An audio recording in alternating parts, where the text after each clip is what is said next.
तो hello everyone, एक बार मैं फिर से आपका स्वागत करता हूं आज की इस नई यूट्यूब की क्लास के अंदर। और आज हम लोगों ने एक नया टॉपिक जो है हम लोग शुरू कर रहे हैं। कल की क्लास में हम लोगों ने 12th क्लास का चैप्टर नंबर फर्स्ट जो था वर्ल्ड वाली ज्योग्राफी का, जिसमें हम लोगों ने ह्यूमन ज्योग्राफी की डेफिनेशंस वगैरह उन चीज़ों के बारे में पढ़ाई की थी, जिसमें हम लोगों ने कुछ ज्योग्राफर्स के बारे में हम लोगों ने डिस्कस किया। आज की क्लास में हम लोग chapter number 2 the population distribution density and growth इस चीज़ को समझेंगे। मतलब जनसंख्या का वितरण, घनत्व और वृद्धि के बारे में। ठीक है, ये जो इसमें जो मैंने नोट्स लिखे हैं, इस नोट्स को आप लोग पढ़कर देखिए। बहुत बेहतर नोट्स है और ये मान के चलिए कि 99.999% मतलब सभी जो है चीज़ इसके अंदर आ चुकी है। इससे बाहर जो है कुछ नहीं जा सकता आपका। ठीक है, तो आप इसके ऊपर फोकस करें, अच्छे से इसको पढ़ के देखिए। ठीक है, चलिए आज इस चैप्टर को हम लोग शुरू कर रहे हैं और एक एक चीज़ को हम लोग कंसेप्ट वाइज जो है अच्छे से एनालाइज करते चलेंगे। तो चलिए, the population distribution density in growth. ठीक है, the people living in the region, state और place, the total number of people living in the city for the country. देखिए दोस्तों, आप ऑल ओवर वर्ल्ड के अंदर जो पॉपुलेशन का जो डिस्ट्रीब्यूशन है वो कहीं ना कहीं अनइक्वल है।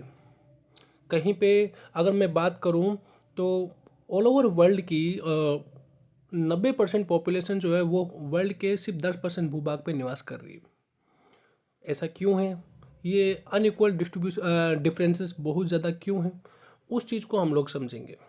किसी भी देश की जो एक्चुअल प्रॉपर्टी जो होती है या किसी देश का जो एक्चुअल जो संपत्ति होता है वो वहाँ के लोग होते हैं। अगर किसी देश को डेवलप होना है तो इसके लिए डिपेंड करता है कि वहाँ की जो जनरेशन है, वहाँ की जनसंख्या है, वो किस प्रकार से वर्क कर रही है। इसीलिए हमें ये चैप्टर को पढ़ने की ज़रूरत है। पहला टॉपिक समझिए, the population distributions. One second. The population distributions refer to the distribution of people in the particular area. मतलब क्या है पॉपुलेशन डिस्ट्रीब्यूशंस का? कि पूरे वर्ल्ड के अंदर जो जनसंख्या का जो वितरण है, मतलब जो जनसंख्या है वो असमान रूप से क्या है कि वितरित है। कहीं पर ज़्यादा जनसंख्या है तो कहीं पर कम जनसंख्या है।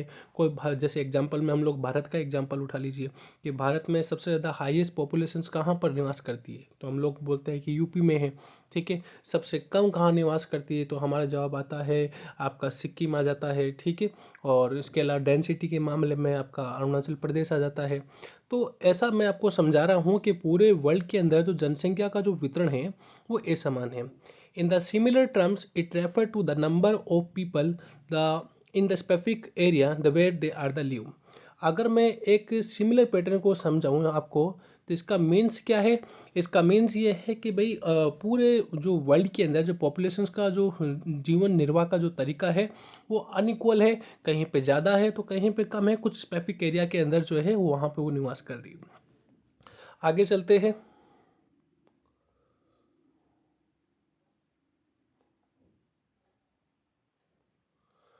द पॉपुलेशन डेंसिटी, बच्चों इसको स्टार लगा लीजिए। इस चैप्टर से इस क्वेश्चंस के बनने के चांसेस ज़्यादा रहते हैं। ठीक है, तो इसके नोट्स वगैरह भी आप बनाते रहिए। आप अपनी नोटबुक वगैरह जो है वो साथ में रखिए और प्रत्येक चीज़ को लिखते हुए चलिए। ठीक है, चाहे तो आप स्क्रीनशॉट ले लीजिए और चाहे तो वीडियो को पॉज करके क्या है कि आप इसको नोट्स को लिखते रहिए। ठीक है, ये नोट्स आपके ये मान के चलिए कि आपके लिए रामबाण है कि अगर आपने ये चीज़ पढ़ ली तो ये चैप्टर आपके दिमाग से कहीं नहीं जाने वाला। हर एक चीज़ को अच्छे से समझे। The population density is the number of people living in the per square kilometre. कहने का मतलब क्या है? सेंस ये है कि पॉपुलेशन डेंसिटी मतलब जनसंख्या घनत्व का मीन्स होता है 1 किलोमीटर के दायरे में कितने लोग निवास कर रहे हैं। मतलब जैसे प्रत्येक किलोमीटर के दायरे के अंदर कितने लोग निवास कर रहे हैं, वहाँ की पॉपुलेशन डेंसिटी होती है। आप लोगों से वेरी शॉर्ट के अंदर सवाल पूछ लिया जाता है कि पॉपुलेशन डेंसिटी का मीन्स क्या है, तब आपको बताना होगा द लिविंग इन पर्सन पर स्क्वायर किलोमीटर। ठीक है, the number of people living in the per square kilometre जो है वो पॉपुलेशन डेंसिटी है। इसको मेजर करने का तरीका याद रखना, पॉपुलेशन डेंसिटी को हमेशा स्क्वायर किलोमीटर में मेजर किया जाता है। ठीक है, in the other words the number of people living in the 1 square kilometre with in the country is called the population density. बात तो वही है, कान यहाँ से पकड़ो या यहाँ से पकड़ो, बात तो पकड़ना तो कान ही है। तो अदर वर्ड्स में हम लोग बात करें तो 1 स्क्वायर किलोमीटर के एरिया में कितने लोग निवास कर रहे हैं, वो वहाँ की पॉपुलेशन डेंसिटी। आपको सिर्फ इतना, ये जो लाइन है शुरुआत की, इतनी जो है वो लिख लीजिए, बहुत है, इनफ होगी, ठीक है। To measure population density the total population is divided by the total area. ये भी एक इंपॉर्टेंट चीज़ है कि आप लोगों से पॉपुलेशन डेंसिटी का फॉर्मूला पूछ लिया जाता है कि पॉपुलेशन डेंसिटी को आप मेजर कैसे करेंगे, क्या तरीका है पॉपुलेशन डेंसिटी को मेजर करने का।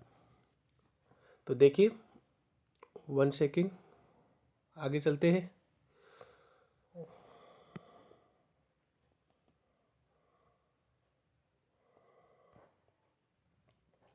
ये फॉर्मूला मैंने आपके सामने लिख दिया है।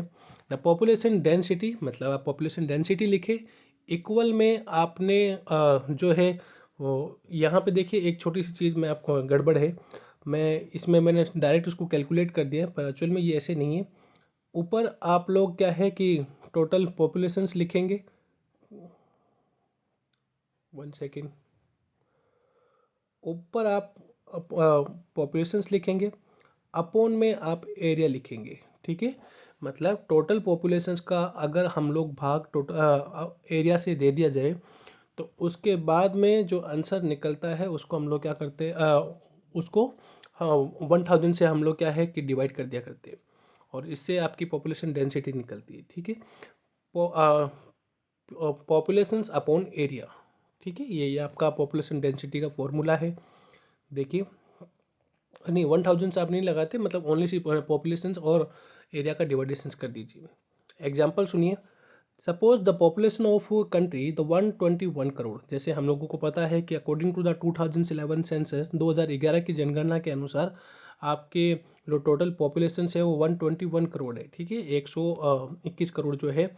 अब 121 करोड़ वो पूरी टोटल 121 करोड़ नहीं है, बल्कि वो डाटा आगे तक जाता है, ठीक है।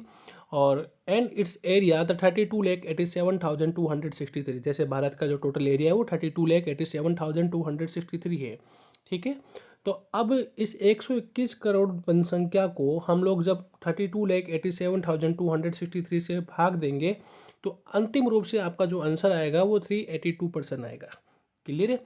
तो ये था पॉपुलेशन डेंसिटी का फॉर्मूला। आपको याद रहना चाहिए कि पॉपुलेशन डेंसिटी का फॉर्मूला क्या है, पॉपुलेशन अपॉन एरिया, ठीक है, ये तैयार रखिएगा। और आगे चलते हैं हम लोग।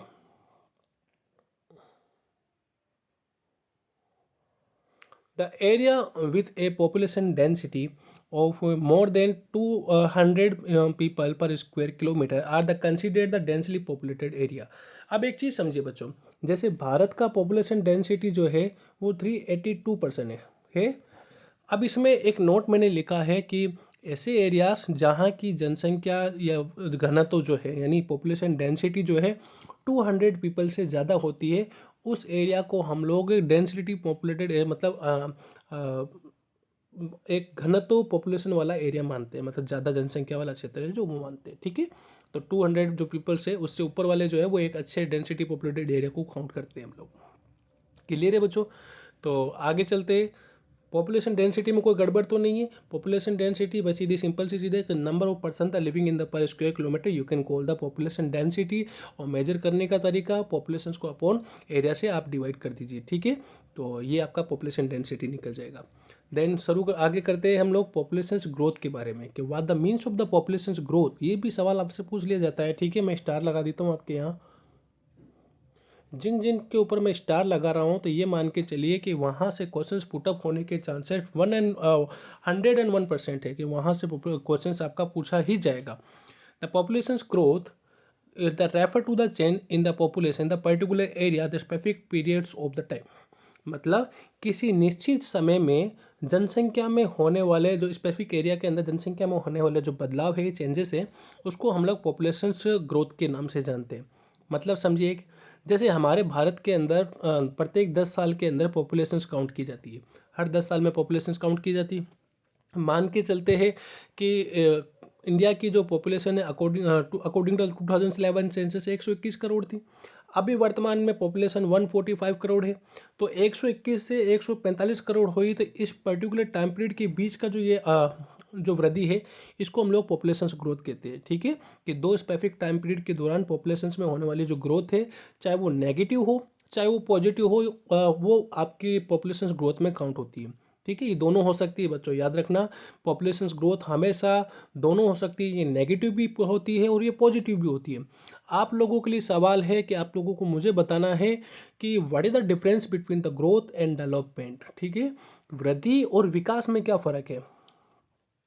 चलिए, और वृद्धि विकास के बारे में हम लोग नेक्स्ट वीडियो के अंदर ज़रूर बात करेंगे, मैं आपको इसका आंसर ज़रूर बताऊंगा। ठीक है, अभी चलिए आगे। Population growth and if the population of that area the increase during this time is called the positive population growth। मतलब अगर एक टाइम पीरियड के दौरान जनसंख्या में वृद्धि होती है तो वो पॉजिटिव पॉपुलेशन ग्रोथ को प्रिफेयर करती है, और अगर एक टाइम पीरियड के दौरान जनसंख्या में कमी होती है तो वे नेगेटिव पॉपुलेशन ग्रोथ को मेजर करती है। क्लियर है बच्चों, चलिए आगे चलते हैं। तो पॉजिटिव और नेगेटिव दोनों समझ में आ गया। आप लोगों से सवाल क्या पूछा जाएगा, what the means of the population growth, तब आप पॉपुलेशन ग्रोथ की डेफिनेशंस लिखेंगे और साथ में ये बताएंगे कि ये दोनों हो सकती है, पॉजिटिव नेगेटिव, और देन पॉजिटिव नेगेटिव दोनों के बारे में आपको समझाना है। ठीक है, कि अगर वृद्धि हो रही है तो पॉजिटिव, और आपके डिक्रीमेंट देखने को मिल रहा है, मतलब हार्स देखने को मिल रहा है, तो आप नेगेटिव ग्रोथ रेट के रूप में देखेंगे। क्लियर है, चलिए देखिए। If the population of area the decrease, मतलब किसी पॉपुलेशन की अगर कोई पॉपुलेशन जो है वो डिक्रेज हो रही है तो डिक्रेज होने पर आप उसको क्या बोलेंगे, नेगेटिव ग्रोथ रेट के रूप में देखते हैं। क्लियर है, चलिए आगे चलते हैं।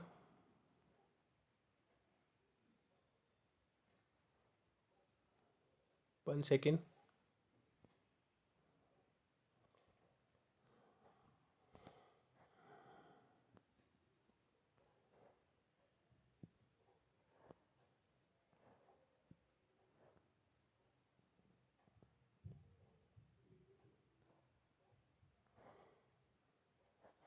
अब देखिए, अगला हमारा टॉपिक आता है the factor affecting the population distributions. अब आपका ये भी सवाल जो है वो कई बार पूछा गया, और ये मान के चले कि पूछा ही जाएगा आने वाले एग्जाम्स में भी। ठीक है, तो इसको भी टिक लगा लीजिए, नोट्स बनाए जाए उसके आगे मोस्ट लगाते रहिएगा। ठीक है, मैंने इसमें जो है वो सारी चैप्टर का जो पूरा निचोड़ है वो मैंने इसमें इंक्लूड कर दिया है।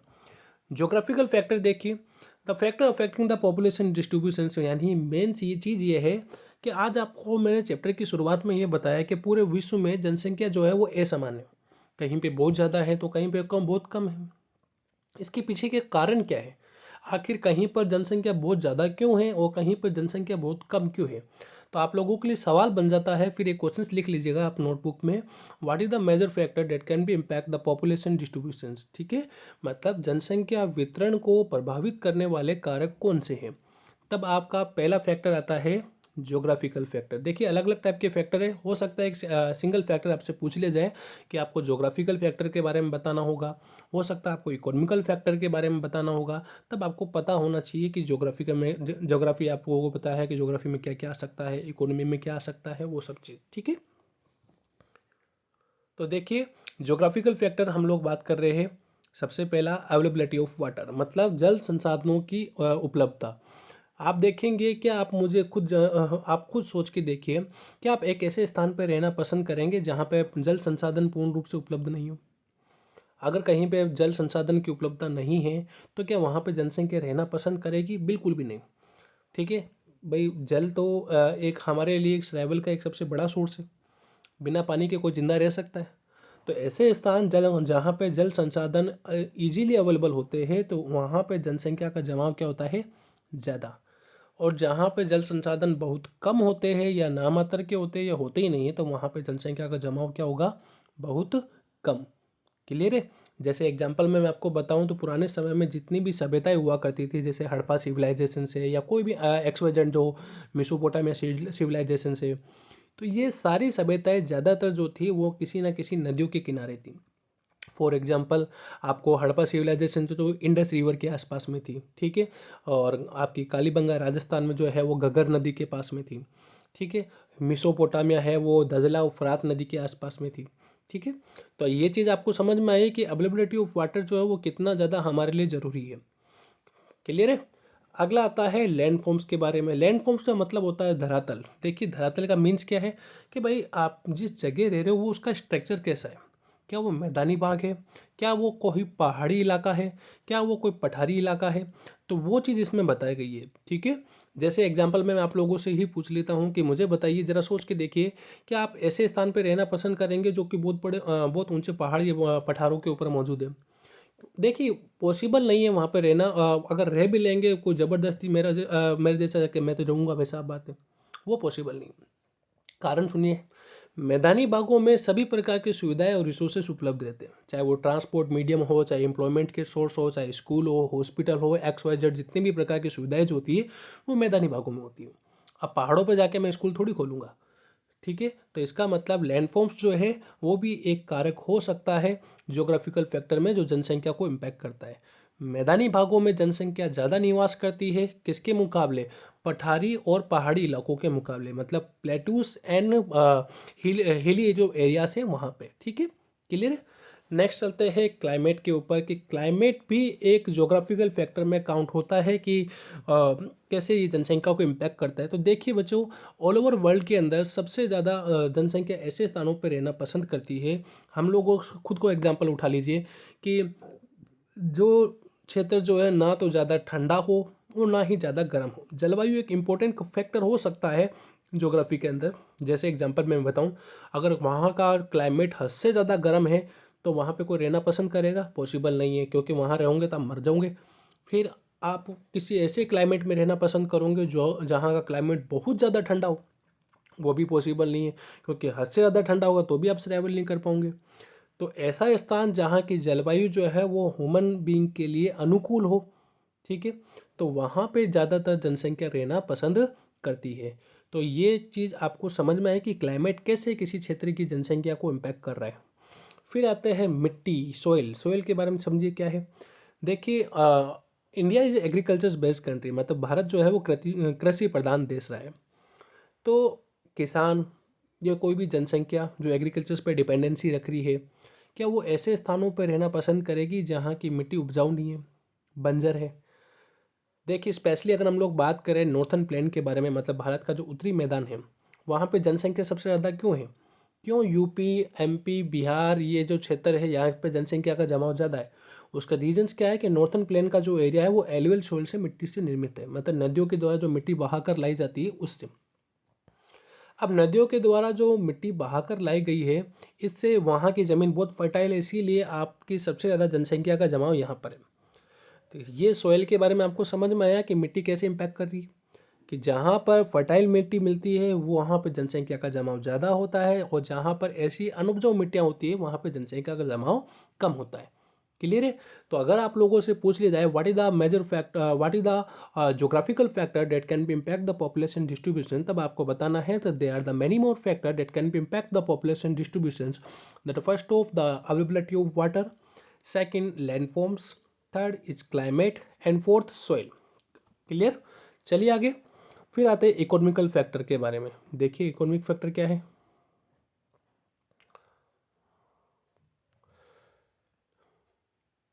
इकोनॉमिक फैक्टर, देखिए इकोनॉमिक फैक्टर में सबसे पहले आता है मिनरल्स। मिनरल्स मतलब खनिज। देखिए बच्चों, ऐसे स्थान जहाँ पे खनिज जो है वो बहुत ज़्यादा होते हैं, उन स्थानों पे जनसंख्या का जमाव भी क्या होता है, ज़्यादा। कैसे, वो समझते हैं।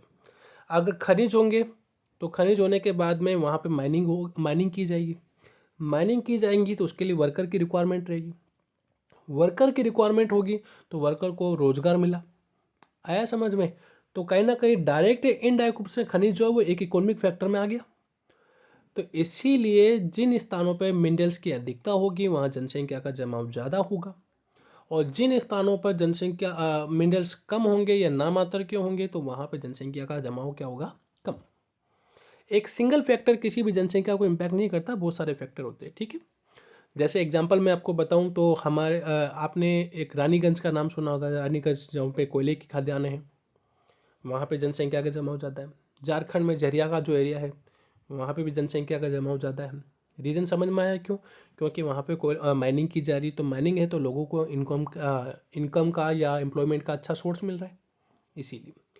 अर्बनाइजेशन के बारे में हम लोग बात करें तो अर्बनाइजेशन मतलब शहरीकरण। ये तो चीज़ हम लोग अच्छे से जानते हैं कि शहरों के अंदर सुविधाएं अच्छी होती है, जैसे एम्प्लॉयमेंट के अच्छे सोर्स होते हैं। अच्छी अपॉर्चुनिटीज़ मिलती है हमें, ठीक है, अल्टरनेट सोर्स हमारे पास में अवेलेबल रहते हैं। सो इसी कारण से शहरों में जनसंख्या का जमाव क्या होता है, ज़्यादा, ठीक है। शहर हमें इकोनॉमिक रूप से बहुत अच्छा बेनिफिट दे रहा है इस कारण से। क्लियर है बच्चों? फिर आते हैं इंडस्ट्रियलाइजेशन के बारे में कि इंडस्ट्रियलाइजेशन कैसे इम्पैक्ट कर रहा है। तो देखिए, जहाँ पे ज़्यादा इंडस्ट्री होगी वहाँ पे जनसंख्या भी ज़्यादा होगी, सीधे सिंपल सा लॉजिक है। क्योंकि इंडस्ट्री होगी तो इंडस्ट्री के लिए आपको वर्कर की भी रिक्वायरमेंट होगी। जब वर्कर की रिक्वायरमेंट होगी तो इसका मतलब क्या है, इंडस्ट्रियलाइजेशन डायरेक्ट और इनडायरेक्ट रूप से जनसंख्या को इम्पैक्ट कर रहा है। तो अगर आप लोगों से इकोनॉमिकल फैक्टर पूछ लिए जाए तब आप ये बताएंगे। क्लियर है? चलिए आगे चलते हैं सोशल एंड कल्चरल फैक्टर के बारे में। सोशल मतलब समाज और सांस्कृतिक जो फैक्टर है उसके बारे में। देखिए, सबसे पहला रिलीजन सिग्निफाइंस। आप लोग देखेंगे कि ऐसा स्थान जो किसी पर्टिकुलर धार्मिक प्लेस से रिलेटेड है, उस स्थान पे उस कम्युनिटी के लोग ज़्यादा रहते हैं। जैसे एग्जांपल में मैं बात करूं तो जितने भी तीर्थ धाम है हमारे, केदारनाथ, बद्रीनाथ, अलकनंदा जो एरिया से और प्रयागराज वाला एरिया है, उन स्थानों पर सनातन कम्युनिटी ज़्यादा रहती रहती। अब आप किसी ऐसे एरिया को पिक, जैसे अमृतसर का जो आपका अमृतसर का जो इलाका एरिया है, जैसे स्वर्ण मंदिर वाला जो एरिया है, पंजाब का एरिया, वहाँ पे कौन सी कम्युनिटी रहती? तो हम लोग बोलेंगे कि सिख कम्युनिटी रहती। कुछ आपको समझ में आ रहा है? जो धार्मिक स्थान है वो भी कहीं ना कहीं इम्पैक्ट करते हैं, ठीक है। जो पर्टिकुलर धार्मिक प्लेस होगा, उस पर्टिकुलर धार्मिक प्लेस पे उस कम्युनिटी के लोगों की संख्या ज़्यादा होगी, ठीक है। जैसे कोई दरगाह का स्थान होगा तो दरगाह के आसपास के स्थान के पास में मोमदन कम्युनिटी नहीं, इस्लाम कम्युनिटी जो है वो ज़्यादा रहती है। क्लियर है? सोशल अनरेस्ट, सामाजिक जो आपके विभिन्नताएं हैं वो भी कहीं ना कहीं इम्पैक्ट करती हैं। समाज कैसा है वो भी देखा जाता है। पुअर सोशल एनवायरनमेंट, ऐसा स्थान जहाँ पे समाज जो है उसका इन्वायरमेंट अच्छा नहीं है तो वहाँ वो भी कहीं ना कहीं इम्पैक्ट करता है। सोसाइटी का एक बहुत बड़ा रोल होता है, ठीक है। तो आपको सिर्फ ये याद रखना है कि सोशल कल्चर जो फैक्टर है उसमें क्या क्या चीज़ें शामिल होती है। तो रिलीजन सिग्निफाइंड मतलब धार्मिक जो विशेषताएं है वो, सोशल अनरेस्ट और पुअर सोशल इन्वायरमेंट जो है वो उसको इम्पैक्ट करता है, ठीक है। पुअर सोशल इन्वायरमेंट मतलब वहाँ का समाज कैसा है।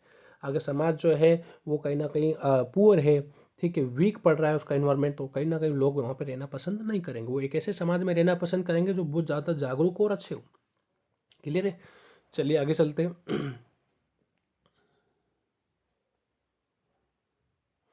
पॉलिटिकल फैक्टर देखिए, पॉलिटिकल फैक्टर क्या हो सकता है? हालांकि आपकी बुक में सिर्फ सोशल एंड कल्चरल फैक्टर है, बट इसमें मैंने ये भी लिख दिया है पॉलिटिकल फैक्टर, राजनीतिक। द अनस्टेबल पॉलिटिकल सिचुएशन मतलब ऐसा स्थान जहाँ पे राजनीतिक प्रक्रिया जो है वो अनस्टेबल है, बार बार चेंज हो रही है। तो क्या कोई ऐसे स्थानों पर रहना पसंद करेगा? नहीं, बिल्कुल नहीं रहेगा। पुअर लीगल सिस्टम, जहाँ की कानूनी प्रक्रिया जो है वो पुअर है, कमज़ोर है, तो वहाँ पे भी कोई नहीं रहेगा। तो पॉलिटिकल फैक्टर भी हो गया, सोशल कल्चरल फैक्टर हो गया, ठीक है, इकोनॉमिकल फैक्टर हो गया एंड जोग्राफिकल फैक्टर हो गया। तो अगर आप लोगों से पूछ लिया जाए क्वेश्चंस के अंदर what is the major factor that can be impact the population distributions, तब आपको बताना है there are the many more factor that can be impact the population distribution. The first of the geographical factor, second of the cultural factor, third is the economical factor and fifth fourth in the political factor. I hope I am clear. Okay, next आगे चले। ये मैंने आपके सामने एक diagram बना दिया है। आप इस डायग्राम को चाहो तो लिख लीजिए, इसको बना लीजिएगा, ठीक है। ये देख लीजिए, factor the distribution of populations, मैंने सबके जो है वो एक डायग्राम के माध्यम से आपको एक्सप्लेन किया। आगे चले। द पॉजिटिव पॉपुलेशन ग्रोथ देखिए, वही तो मैं आपको ऑलरेडी ऊपर बता चुका हूँ कि अगर किसी स्पेसिफिक टाइम पीरियड के अंदर जनसंख्या में इंक्रीमेंट हो रहा है तो पॉपुलेशन ग्रोथ है, पॉजिटिव। और अगर किसी स्पेसिफिक टाइम पीरियड में जनसंख्या में डिक्रीमेंट हो रहा है, डिक्रीज हो रही है, तो वो नेगेटिव पॉपुलेशन ग्रोथ है। ये भी क्लियर है, ऊपर ऑलरेडी मैं बता चुका हूँ उसको, ठीक है।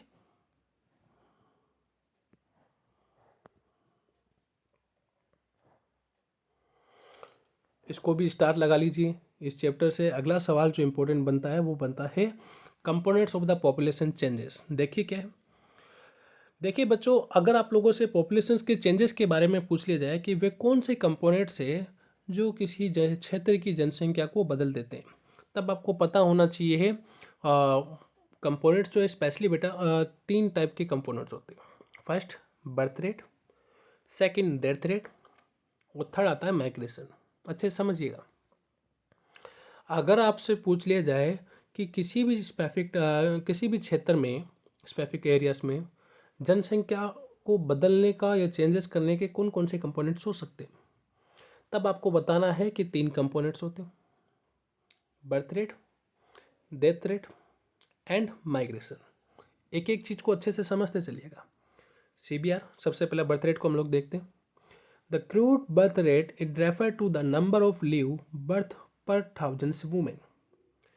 1000 महिलाओं के द्वारा टोटल जन्म दिए के जो बच्चे हैं उसको हम लोग बर्थ रेट में काउंट करते हैं कि 1000 महिलाओं ने कितने बच्चों को जन्म दिया, मतलब जन्म लेने वालों की संख्या तो बर्थ रेट, और मरने वालों की संख्या डेथ रेट। एग्जाम्पल समझिए। For example, if 50 children are born the 1000 women in the region during the given time of the interval. 1000 महिलाओं ने, मान के चलते हैं कि 1000 महिलाओं में से लगभग 50 बच्चों को जन्म दिया गया, तो वो 50 जो है वो वहाँ की बर्थ रेट हो जाएगी। यहाँ इस बार की बर्थ रेट 50 रहेगी। ठीक है, तो ये बर्थ रेट है। ये बर्थ रेट का बच्चों फॉर्मूला आप लोगों से पूछ लिया जाता है। अगर आप कंपोनेंट्स लिख रहे हो तो अगर फॉर्मूला लिखते हो तो सोने पे सुहागा है। बहुत अच्छा आंसर आपका जो है वो पावरफुल लगेगा, अट्रैक्टिव लगेगा। फॉर्मूला क्या है? क्रूड बर्थ रेट लिखिए आप, CBR इक्वल लगाए, बर्थ रेट बर्थ ऊपर लिखिए कि टोटल जन्म कितने को हुआ, अपॉन में पॉपुलेशन लिखिए कि टोटल पॉपुलेशन वहाँ की कितनी है, और इनटू में 1000 कर दीजिए। क्यों? क्योंकि बर्थ रेट को हम लोग कैसे मेजर करते हैं? 1000 के ऊपर, कि 1000 जो महिलाएं हैं उन्होंने कितने बच्चों को जन्म दिया, उसको उस हिसाब से काउंट किया जाता है। ठीक है, तो CBR बरोबर बर्थ अपॉन पॉपुलेशन और इनटू 1000। क्लियर है? ये ऐसा का ऐसा डेथ रेट वाला फॉर्मूला है, सिमिलर है, बस फ़र्क कितना है, CBR की जगह आपका CDR हो जाता है, बर्थ की जगह डेथ आ जाता है, और बाकी सेम टू सेम चल जाता है। देखिए,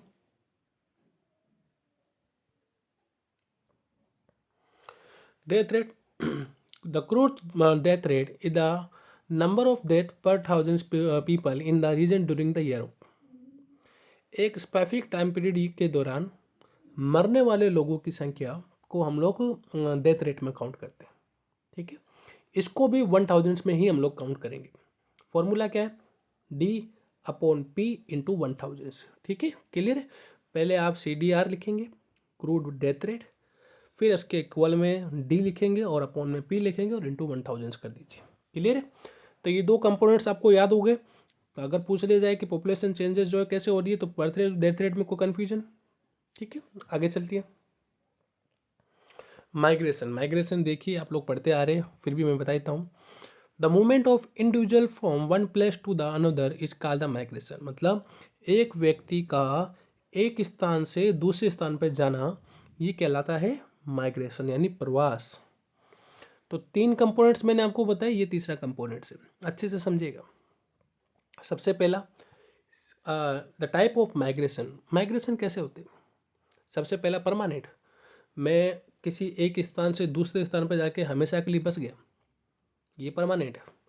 फॉर एग्जांपल, मैं बीकानेर में रह रहा हूँ मान लीजिए, और मैं बीकानेर से जयपुर चला गया, तो वहाँ पे परमानेंट जाके बस गया, वो मेरा परमानेंट माइग्रेशन होगा। टेम्परेरी मतलब कुछ समय के लिए मैं गया, वापस आ गया। ज़्यादातर फॉरेन कंट्री में जो कमाने जाते हैं लोग, ठीक है, वो ऐसे ही होता है कि यहाँ से गए, वहाँ जाके कमा कर वापस आ गए, टेम्परेरी हुआ। सीजनल, मौसम के अनुसार मौसमी जो प्रवास होते हैं, मतलब ज़्यादातर ट्राइबल कम्युनिटी जो थी पुराने समय में किया करती थी शिफ्टिंग का। आपने नोमैडिक हर्डिंग के बारे में पढ़ा होगा। जो से फॉर एग्जांपल मैं आपको बताऊं, तो कुछ ट्राइबल कम्युनिटी होती है जो सर्दी और गर्मी के अनुसार क्या है कि माइग्रेट किया करती है।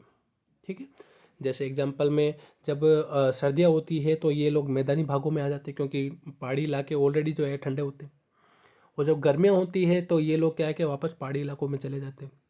ठीक है, तो ऐसा कुछ आपको समझ में आया कि सीजनल माइग्रेशन जो है वो क्या है। फिर आ जाते हैं डायरेक्शंस ऑफ माइग्रेशन। ठीक है, कि डायरेक्शन किस प्रकार से, मतलब माइग्रेशन किस दिशा में से होता है, तो वो देखिए।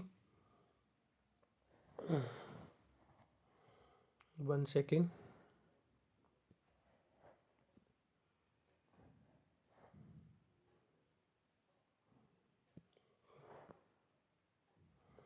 अब देखिए बच्चों, जो माइग्रेशन होता है वो आपके 4 टाइप से हो सकता है। कैसे कैसे? सबसे पहला, गांव से गांव, कि एक गांव छोड़कर आप दूसरे गांव चले गए। दूसरा, आप एक गांव से दूसरी शहर में चले गए। जैसे ज़्यादातर क्या होता है कि जैसे ग्रामीण इलाकों के अंदर से बहुत सारे लोग होते हैं जो शहरों के अंदर पढ़ाई करने जाते हैं, तो गांव से शहर चला गया। शहर से गांव, हो सकता है कि कोई गांव से शहर जा रहा है, हो सकता है कोई शहर से शहर जा रहा है। जैसे मान लीजिए मैं किसी पर्टिकुलर स्थान पर निवास कर रहा हूँ, अब वहाँ किसी दूसरे शहर में मेरे पास में एक अच्छी अपॉर्चुनिटी आती है, तो मैं इस शहर से दूसरे शहर में प्लान कर जाऊँगा। तो ये 4 टाइप के आपके माइग्रेशन होते हैं। क्लियर है बच्चों? फिर आगे चलते हैं। माइग्रेंट, देखिए माइग्रेंट का मतलब क्या है? A person who migrant is called the migrant. जो व्यक्ति प्रवास कर रहा है वो क्या कहलाता है? माइग्रेंट कहलाता है। माइग्रेंट भी 2 टाइप के होते हैं, इमिग्रेंट्स और एमिग्रेंट्स। दोनों को बहुत मतलब दोनों में बहुत ज़्यादा कन्फ्यूजन होता है, समझिएगा अच्छे से। And the immigrants is the person who move to the new place of the live. जिस नए स्थान पर आप प्रवेश कर रहे हो वो वहाँ के लिए आप क्या होगे? इमिग्रेंट्स। जैसे फॉर एग्जांपल, मैं बीकानेर से जयपुर जा रहा हूँ, तो जयपुर वालों के लिए मैं क्या हो गया? इमिग्रेंट्स। और एमिग्रेंट्स का मतलब जिस स्थान को आपने छोड़ा है, ठीक है? तो जिस स्थान से आप निकले हो वो आपका क्या हो गया? एमिग्रेंट्स। आया समझ में माइग्रेंट और एमिग्रेंट्स के बारे में? माइग्रेंट मतलब जो व्यक्ति प्रवास कर रहा है। 2 टाइप के होते हैं migrant, immigrants and emigrants. Immigrants जिस नए स्थान पर आप गए, और एमिग्रेंट्स जिस स्थान को आपने छोड़ा। क्लियर है? चलिए आगे चले। 1 सेकेंड, ये एग्जाम्पल मैंने वही लिख दिया। आगे देखिए माइग्रेशंस के बारे में एक चीज़ और, the place of origin and place of destination. बच्चों, जिस पर्टिकुलर स्थान से आपने मूव ऑन किया है दूसरी सिटी की ओर, the place of origin is the place which is the person move the another city, and destination this place where the person arrive from the another region. भाई origin का मतलब क्या होता है? उत्पत्ति। कि आपका मतलब मान लीजिए मैं बीकानेर से जयपुर गया, तो बीकानेर मेरा प्लेस ऑफ ओरिजिन। हम लोग कहीं घूमने जाते हैं तो हम लोग क्या बोलते हैं? डेस्टिनेशन सेलेक्ट कर ले। तो डेस्टिनेशन जिस स्थान पर आप जाने वाले हो वो आपकी प्लेस ऑफ डेस्टिनेशन होती है, और प्लेस ऑफ ओरिजिन कहाँ है? जहाँ से आपने मूव किया है, ठीक है, वो प्लेस ऑफ ओरिजिन। रीजन देखिए इसके पीछे, बस थोड़ा सा और है, ख़त्म करते हैं इसको हम लोग।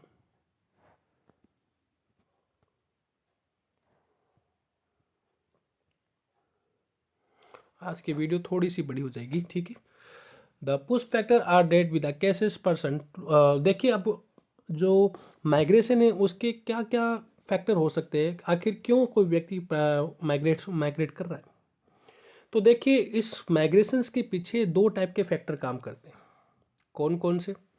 First push factor, second pull factor. अच्छे से समझिएगा, गौर से समझिए। बच्चों आप किसी मॉल में जा रहे हो, और मॉल में जाते समय आपको एक दरवाजे के ऊपर ये लिखा मिलता है कि पुश द डोर। पुश का मतलब क्या होता है? धकेलना। कहने का मतलब जब आप मजबूरन अपने प्लेस ऑफ ओरिजिन को छोड़ने के लिए चले जाते हो, मतलब मजबूरन आपने अपने प्लेस ऑफ ओरिजिन को छोड़ दिया, तो वहाँ पे कौन सा फैक्टर काम करेगा? Push factor. क्लियर? वहाँ पे कौन सा फैक्टर काम करेगा? Push factor. The push factor are डेट with the cases person to the leave the place of the residence move the another place. कि मतलब आपने अपने प्लेस ऑफ ओरिजिन को छोड़ दिया, ठीक है, तो इसको हम लोग प्लेस पुश फैक्टर के रूप में देखते हैं। अब पुश फैक्टर के पीछे क्या क्या फैक्टर काम कर सकते हैं, देखिए एग्जांपल में अनएम्प्लॉयमेंट। मान लीजिए आप जिस स्थान पे रह रहे हो वहाँ पे बेरोजगारी बहुत ज़्यादा है, इस कारण से आपने मजबूरन किसी दूसरे स्थान पे शिफ्ट हो गए भाई। पुअर लिविंग कंडीशन, रहने की अच्छी व्यवस्था नहीं थी। पॉलिटिकल इंस्टेबिलिटी, राजनीतिक अस्थिरता। अनफेवरेबल क्लाइमेट, जहाँ वहाँ की जलवायु आपके लिए अनुकूल नहीं थी, क्लाइमेट अच्छा नहीं था। कोई प्राकृतिक आपदा आ गई, कोई महामारी आ गई, सोशल बैकवर्ड्स हो गया, ठीक है, समाज में पिछड़ापन जो है, तो ये चीज़ आपको समझ में आई कि पुश फैक्टर कैसे काम कर रहा है। बच्चों ये लिख लेना बहुत इंपॉर्टेंट है, पुश फैक्टर और पुल फैक्टर पूछ लिए जाते हैं, ठीक है। मैं स्टार लगा देता हूँ उसको, फिर भी अपने आप में ये बहुत इंपॉर्टेंट क्वेश्चन है। पुल फैक्टर सुनिए। अब मान लीजिए आप मॉल में गए और मॉल के ऊपर लिखा हुआ है pull the door. Pull the door का मतलब क्या हुआ? खींचो दरवाजे को। मतलब आप अपने किसी शहर में रह रहे हो और किसी दूसरे जगह की फैसिलिटी आपको अट्रैक्ट कर रही हो, तो उस जगह कौन सा फैक्टर काम करेगा? Pull factor. मतलब खींचे चले जा रहे हो आप दूसरी जगह, वो क्या है? Pull factor. For example employment opportunity. हो सकता है मैं यहाँ पे निवास कर रहा हूँ और मुझे किसी दूसरी जगह की क्या है कि फैसिलिटी अट्रैक्ट कर रही है कि और वहाँ पे तो रोज़गार है, वहाँ पे इतनी सैलरी होगी। जैसे एग्जांपल में मैं आपको बताऊँ, हम ज़्यादातर लोग जो है फॉरेन कंट्री में काम करते हैं। क्यों करते हैं? पुल फैक्टर के कारण। यहाँ पे सैलरी मान लीजिए बहुत कम है, फॉरेन कंट्री में बोले और 1 लाख तो सैलरी है वहाँ पे, तो वहाँ चलते हैं। तो एम्प्लॉयमेंट बना, पुल फैक्टर काम किया। गुड लिविंग कंडीशन, मतलब अच्छी रहने की व्यवस्था है। वहाँ पे देखिए बुरी थी, यहाँ पे अच्छी है, क्यों? वहाँ चलेंगे, बहुत अच्छी जगह है। फेवरेबल क्लाइमेट, वहाँ का क्लाइमेट हमारे लिए अनुकूल है, बहुत अच्छा है। शांतिपूर्ण, बच्चों शांति बहुत ज़रूरी है लाइफ में।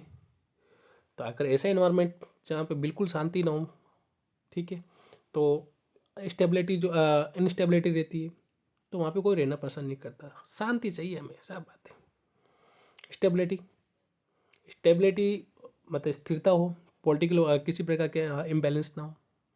सिक्योरिटी, सुरक्षा हो, सबसे इम्पोर्टेंट चीज़। आप ऐसे स्थान पे रहना पसंद करेंगे जहाँ पे हमेशा आप अपने आप को सुरक्षित महसूस करें, ना कि एक ऐसे स्थान पर जहाँ पर आपको असुरक्षित में फील हो, कभी भी कुछ भी हो सकता है। तो ऐसा नहीं। क्लियर है? तो पुल फैक्टर और पुश फैक्टर में आई होप आई एम क्लियर, आपको अच्छे से समझ में आ गया, ठीक है। और फिर भी अगर एक बार आप इसको रिपीट करके देख लीजिएगा, ठीक है। और ये चलते आगे, 8वां खत्म होने वाला है, बस एक पेज और है, ठीक है। 1 second. Demographic transition theory, clear. The theory of the demographic transition helps to describe the current populations and regions the predict the future of future states.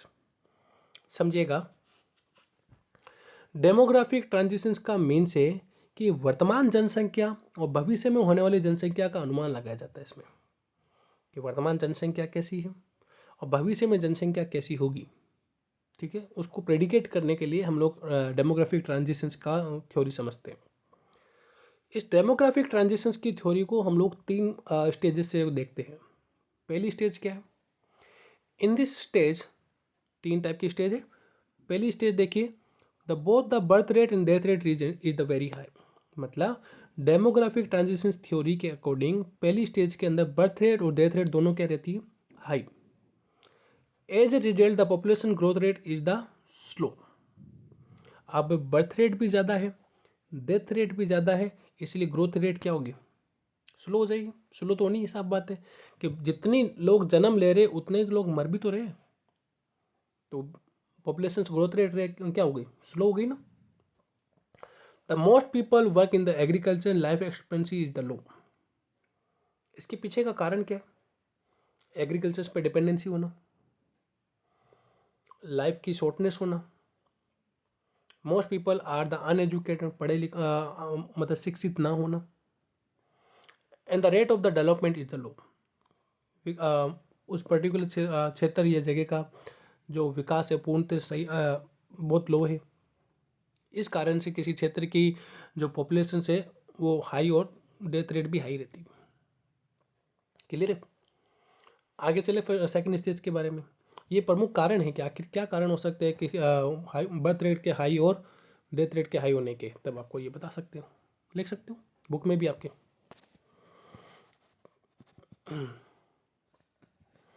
आगे चलते हैं। Second, at the beginning of stage there are the high fertility rate.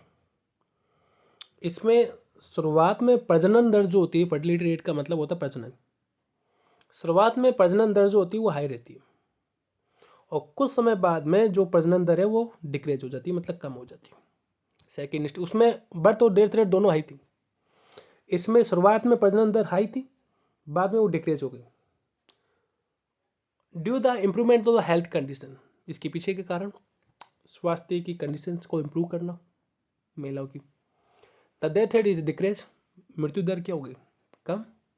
The population growth rate are the remain positive, और इस समय में population growth rate क्या रहती है, पॉजिटिव। क्लियर है। पहली वाली में हाई बर्थ और हाई डेथ रेट, इसमें शुरुआत में प्रजनन दर हाई, उसके बाद में लो, और इस कारण से ग्रोथ रेट भी क्या होगी, पॉजिटिव। थर्ड देखिए, this stage the both birth rate and death rate are the low, उसमें दोनों हाई थी, अब थर्ड स्टेज में दोनों क्या आ गई, low. The population growth rate either the stabilize for or remains is the slow. जब दोनों बर्थ एंड डेथ रेट जो है वो डाउन हो गई, लो हो गई, तो पॉपुलेशन ग्रोथ रेट भी क्या हो गई, स्लो हो गई। इसके पीछे के कारण क्या हो सकते हैं, आखिर पॉपुलेशन ग्रोथ रेट जो है वो यहाँ पर बर्थ एंड डेथ रेट जो है वो लो कैसे हुई। पहला, the population is the educated, शिक्षित लोगों का होना। सिटी जो है वो वेल डेवलप्ड, अच्छी खासी हेल्थ फैसिलिटी वहाँ पे मौजूद है, इस कारण से। Due the higher level of education, अच्छी खासी एजुकेशन लेवल जो वहाँ पे मौजूद है, सो इसी कारण से आधुनिक तकनीकों से वो परिचित है।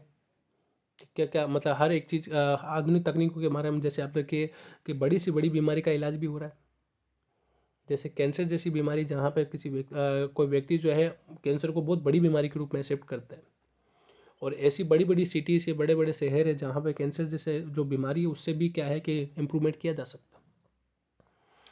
People plan their the family more than careful, और साथ में सबसे बड़ी चीज़ फैमिली का प्लानिंग होना, फैमिली की प्लानिंग होगी, ठीक है, तो इससे क्या होगा, birth rate and death rate दोनों क्या हो जाएगी, लो। क्लियर है बच्चों। तो तीनों समझ में आई। डेमोग्राफिक ट्रांजिशन का मतलब क्या है, डेमोग्राफिक ट्रांजिशन जो है वर्तमान जनसंख्या और भविष्य में होने वाली जनसंख्या के प्रिडिकेशंस का अनुमान लगाता है, जिसको 3 स्टेजेस में देखा जाता है। पहली स्टेज के अंदर बर्थ एंड डेथ रेट दोनों हाई थी, और सेकंड के अंदर पहले हाई थी, बाद में लो हो गई, और थर्ड के अंदर दोनों लो हो गई। क्लियर है, और इसके कारण मैंने आपको बता दी। चलिए आगे चलते हैं, लास्ट पेज है, खत्म कर दो।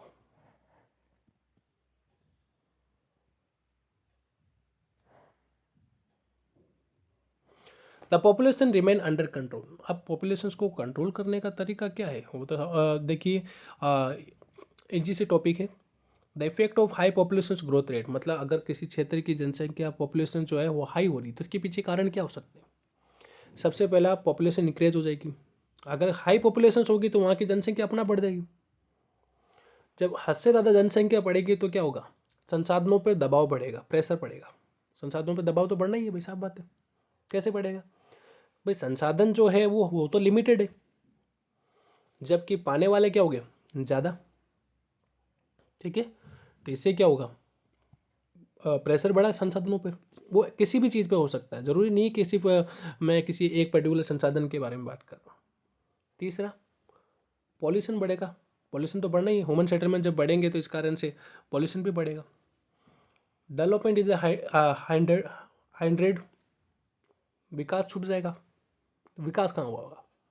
The problem of the substance of the rice, जीवन निर्वाह के तरीकों में बहुत ज़्यादा प्रॉब्लम्स होगा। ये कुछ कारण हो सकते हैं अगर हाई बर्थ रेट हो तो। ठीक है, वापस समझ लीजिए, अगर पॉपुलेशन इंक्रीज होती है तो इससे संसाधनों के ऊपर दबाव बढ़ेगा, पॉल्यूशन जैसी समस्या ग्रसित होंगे, डेवलपमेंट जो है वो रुक जाएगा, स्थिर हो जाएगा। इसके अलावा जीवन निर्वाह का तरीका जो है वो कहीं ना कहीं उसमें प्रॉब्लम्स क्रिएट करेगा, पॉपुलेशन इंक्रीज हो जाएगी। ये सब नेगेटिव के बारे में बात करते हैं कि अगर जनसंख्या नेगेटिव चली जाए तो क्या होगा, तो देखिए उसके भी कारण।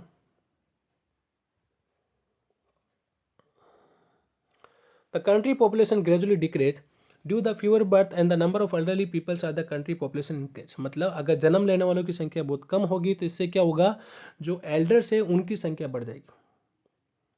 ठीक है, एल्डर्स की संख्या जब बढ़ जाएगी तो फिर क्या होगा, the dependent population are the increase, मतलब जो डिपेंड करने वाली जो जनसंख्या है उनकी संख्या क्या हो जाएगी, बढ़ जाएगी। जैसे एग्जाम्पल में मैं बात करूँ, एग्जाम्पल में जैसे फॉर एग्जाम्पल 60 साल से ऊपर के जो आयु के लोग हैं तो वो खुद तो काम करने जाएंगे नहीं, वो किसके ऊपर निर्भर है, बच्चे किस पे निर्भर है, युवा लोगों के ऊपर। एल्डर किसके ऊपर निर्भर है? युवा लोगों के ऊपर।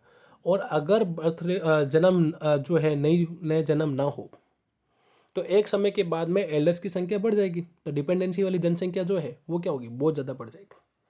क्लियर है? The pace of development is the slow down. अब यहाँ पे भी देखिए क्या होगा, जब एल्डर्स की संख्या बढ़ जाएगी तो भी क्या होगा, जो डेवलपमेंट है वो भी क्या हो जाएगा, स्लो हो जाएगा। क्योंकि किसी देश का विकास जो है किसके ऊपर निर्भर करता है, युवा लोगों के ऊपर। That and the major control of the population growth, और इससे कहीं ना कहीं जनसंख्या के ऊपर जो है वो नियंत्रण जो है वो कंट्रोल हो जाएगा। फैमिली प्लानिंग, ठीक है, ये भी है कि फैमिली प्लानिंग अगर आप कुछ ज़्यादा ही करने लगे तो भी जनसंख्या में क्या है कि डिक्रीमेंट देखने को मिलेगा। एंड देखिए सॉरी, इसमें ये बोला गया है कि टॉपिक देखिए इसमें कुछ और है, एक सेकेंड होल्ड करिए। ये जो टॉपिक है ना बच्चों, यहाँ तक था, ठीक है। The major control population growth. अब पॉपुलेशन को कंट्रोल करने के तरीके क्या हैं? सबसे पहला फैमिली प्लानिंग, परिवार नियंत्रण, परिवार नियोजन। हर एक चीज़ को ध्यान में रखें कि पहली संतान हुई, पहली संतान के बाद में दूसरी संतान के बीच में कितना गैप होना चाहिए। ऐसा नहीं कि पहली आई, दूसरी आई, तीसरी आई, वो नहीं, बल्कि हर एक चीज़ को ध्यान में रखना चाहिए कि हाँ, जैसे मान लीजिए कि मेरे इनकम का सोर्स इतना है तो मुझे मालूम है कि मैं एक ही रिस्पॉन्सिबिलिटी उठा सकता हूँ, दो उठानी हो तो मैं पहली और दूसरी संतान के बीच में गैप रखूँ। ये परिवार नियोजन है। अवेयरनेस प्रोग्राम चलाया जाए, लोगों को जागरूक किया जाए, हेल्थ फैसिलिटी को इम्प्रूव किया जाए, एजुकेशन को प्रमोट किया जाए। शिक्षित होना लोगों के लिए बहुत ज़्यादा ज़रूरी है। आया समझ में? तो ये थे आपके वो कारण जिससे मतलब पॉपुलेशन को कंट्रोल किया जा सकता है। क्लियर है बच्चों? एंड इसी के साथ में आपका आज का चैप्टर हुआ कंप्लीट। तो मैंने 2 चैप्टर आज कंप्लीट करवा दिए, कल एक था और आज एक और था, ठीक है। तो आज वीडियो बहुत ज़्यादा लंबा हो गया है, लगभग 47 मिनट्स का हो चुका है, ठीक है। तो तब तक के लिए आप लोग मेरा ध्यान रखिए और हम लोग एक नई वीडियो के साथ में फिर मिलेंगे, ठीक है। तो जय हिंद दोस्तों। वीडियो को अगर आपको अच्छा लगता है तो आप लाइक करें और इसको आगे शेयर करें।